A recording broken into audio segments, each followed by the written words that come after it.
అంటే ఇక్కడ ఒకటి సురేష్ గారు వెరీ గుడ్, మంచి పాయింట్ మాట్లాడారు.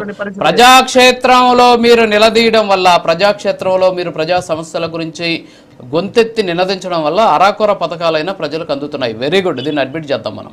అయితే అట్ ది సేమ్ టైం ఇంకా కొన్ని పథకాలు రావాలి సూపర్ 6లో. ఈ పథకాల్లో కూడా అరకొరగా ఇస్తున్నారని చెప్పేసి మీరు అంటున్నారు. ప్రజాక్షేత్రంలో చేసే పోరాటంలోనే ప్రజలకు అంత మేలు జరుగుతూ ఉంటే మీ వల్ల, మరి అసెంబ్లీకి వెళ్తే అరాకొర పథకాలు పూర్తిగా వస్తాయి కదా, బాధ్యత కదా సార్ అది.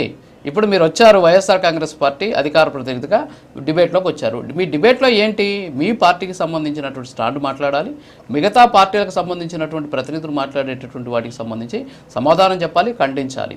సో మీ బాధ్యతగా డిబేట్లో మీరు చేయాల్సినటువంటి పరిస్థితి అది. సో ముగ్గురు ఉన్నారు కాబట్టి నేను రాను అనేది కరెక్ట్ కాదు, కానీ వస్తున్నారు మనం. అంటే ఇది ఏమంటున్నాను అంటే, అక్కడికి వెళ్తే మీరు ప్రజాక్షేత్రంలో అసెంబ్లీకి వెళ్లకుండానే ఇన్ని సాధించినప్పుడు అసెంబ్లీలోకి వెళ్ళి అడుగు పెట్టండి, అడగండి, ప్రశ్నించండి, నిలదీయండి.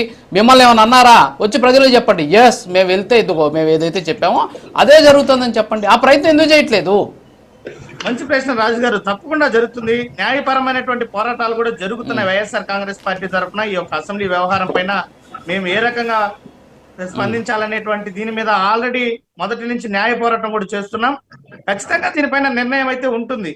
మరి అసెంబ్లీ గతంలో చంద్రబాబు నాయుడు గారు కూడా అనేక సందర్భాల్లో అసెంబ్లీని బహిష్కరించినటువంటి పరిస్థితి మీరు గమనించినట్లయితే, గత వైఎస్ఆర్ కాంగ్రెస్ పార్టీ ప్రభుత్వంలో కూడా చంద్రబాబు నాయుడు గారు అసెంబ్లీని బహిష్కరించినటువంటి పరిస్థితి.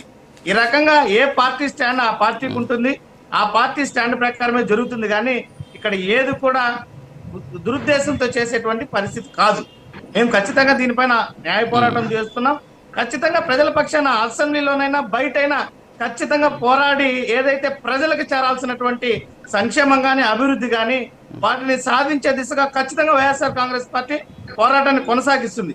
కాకపోతే ఈరోజు అధికారంలో ఉన్నటువంటి పార్టీలు ఇదొక సాకుగా చూపించి దీన్ని ప్రజల దృష్టి మరల్చడానికి ఉపయోగించుకుంటున్నారే తప్ప, వాళ్ళకి చిత్తశుద్ధి ఉంటే ఈరోజు వాళ్ళు తాము ఇచ్చినటువంటి హామీల మీద కానీ, ప్రజలకు చేస్తామన్నటువంటి మేల మీద కానీ, రాష్ట్రంలో జరుగుతున్నటువంటి పరిస్థితులు, ఈరోజు విద్యార్థులు ఎదుర్కొంటున్నటువంటి సమస్యలు ఏ రకంగా ఉన్నాయి.